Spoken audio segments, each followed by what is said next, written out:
महाराष्ट्रातून जी राजकीय ओबीसी नेते निर्माण झालेले आहेत ते मोठ्या प्रमाणात प्रस्थापित पक्षातून निर्माण झालेले आहेत. म्हणजे भाजपमधून लोकनेते गोपीनाथरावजी मुंडे साहेब, शिवसेनेतून आणि काँग्रेसमधून माननीय छगन भुजबळ साहेब किंवा पंकजाताई मुंडे किंवा हे जे सगळे नेते आहेत हे प्रस्थापित पक्षातून निर्माण झालेले ओबीसी नेते आहेत.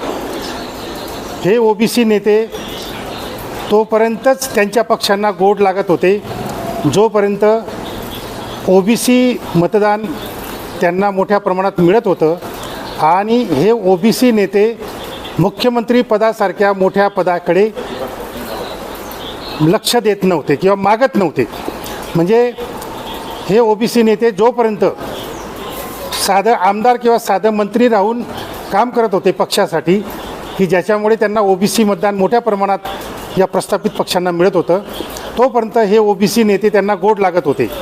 परंतु जेव्हा भुजबळ साहेब मुख्यमंत्री पदावर दावा सांगायला लागलेत, उपमुख्यमंत्री पदावर दावा सांगायला लागलेत किंवा गोपीनाथजी मुंडे साहेब हे डायरेक्ट केंद्रात मंत्रिपद मागायला लागलेत आणि महाराष्ट्राच्या राजकारणावर त्यांचा दबदबा निर्माण व्हायला लागला, त्यावेळेस प्रस्थापित जातींनी म्हणजे मराठा आणि ब्राह्मण जातींनी त्यांच्या पक्षाकडून या ओबीसी नेत्यांचा प्रचंड छळ केला. त्यांना अपमान त्यांचा केला आणि त्यांच्यावर अशी वेळ आणली की जेणेकरून त्यांनी पक्षच सोडून द्यायला पाहिजे. म्हणजे भुजबळ साहेबांना शिवसेना सोडावी लागली, काँग्रेसमध्ये यावं लागलं, काँग्रेस सोडावी लागली, राष्ट्रवादी काँग्रेसमध्ये यावं लागलं. आताही त्यांना वाटतं की जो काही अपमान होतो आहे म्हणजे तिकीट न मिळवू देणं किंवा राज्यसभेवर न पाठवणं किंवा उपमुख्यमंत्री पदापर्यंत न जाऊ देणं, याच्यामुळे भुजबळ साहेबांच्याही मनात आज हा विचार येत असेल की राष्ट्रवादीतही आपला अपमान होतो आहे आणि राष्ट्रवादी सोडावी. तर अशा प्रकारे या प्रस्थापित पक्षांनी आपल्याच पक्षाच्या ओबीसी नेत्यांवर अत्यंत वाईट परिस्थिती आणली, अपमानास्पद परिस्थिती आणली की जेणेकरून या राज्यामध्ये खंबीर असं ओबीसी नेतृत्व निर्माण होणार नाही याची काळजी मराठ्यांच्या पक्षांनी घेतली, याची काळजी ब्राह्मणांचे पक्षही घेत आहेत. त्यामुळे महाराष्ट्रातून ओबीसी नेतृत्व निर्माण होत नाही. याचं दुसरं कारण असं की महाराष्ट्रामध्ये ओबीसींची स्वतंत्र चळवळ उभी राहत नाही. म्हणजे जे काही ओबीसी संघटना आहेत, जे काही ओबीसी चळवळ आहे किंवा जे काही ओबीसी काम चाललेलं आहे ते या प्रस्थापित राजकीय पक्षांच्या ओबीसी नेत्यांच्या नेतृत्वाखाली चालू आहे. त्यामुळे स्वतंत्र स्वाभिमानी अशी ओबीसी चळवळ उभी राहत नाही, त्यामुळे स्वतंत्र ओबीसी पक्ष उभा राहत नाही आणि त्यामुळे स्वतंत्र स्वाभिमानी ओबीसी नेताही निर्माण होत नाही, अशी ही महाराष्ट्रामध्ये परिस्थिती आहे. त्यामुळे ओबीसी नेता निर्माण होत नाही, निर्माण झाला तर त्याचे पाय छाटले जातात, कापले जातात. हे आतापर्यंत घडत आलेलं आहे. कालचीच घटना आहे.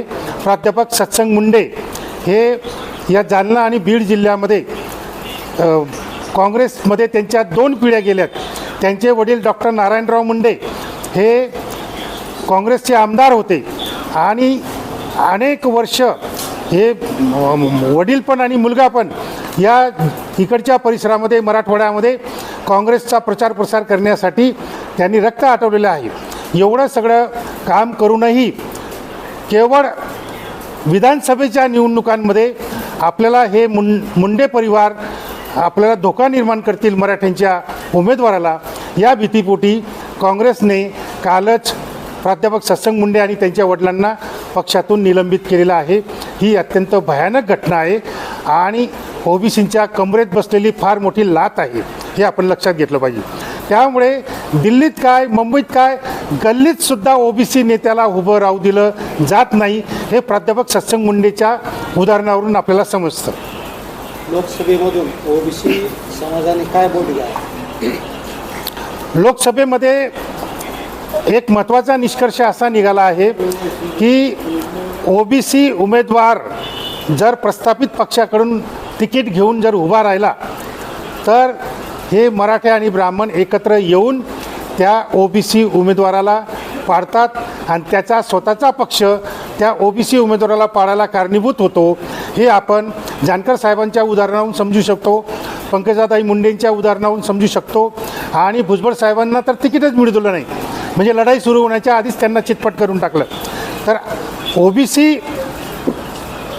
यांच्यासाठी लोकसभा निवडणुकीचा निष्कर्ष असा आहे की ओबीसी उमेदवाराने ज्याला निवडणूक लढवायची असेल त्याने चुकूनसुद्धा काँग्रेसचं तिकीट घेऊ नये, दोन्ही राष्ट्रवादींचं तिकीट घेऊ नये, दोन्ही शिवसेनेचं तिकीट घेऊ नये आणि भाजपाचं तिकीट तर मुळीच घेऊ नये. त्यांनी जो कोणी ओबीसी उमेदवार निवडणूक लढवू इच्छितो त्याने कुठल्याही ओबीसी पक्षाचे तिकीट घेऊन निवडणूक लढवावी, जेणेकरून त्याचा अपमान होणार नाही आणि त्याचा स्वाभिमान जागृत राहील आणि ओबीसी चळवळीचा स्वाभिमान पण जागृत राहील.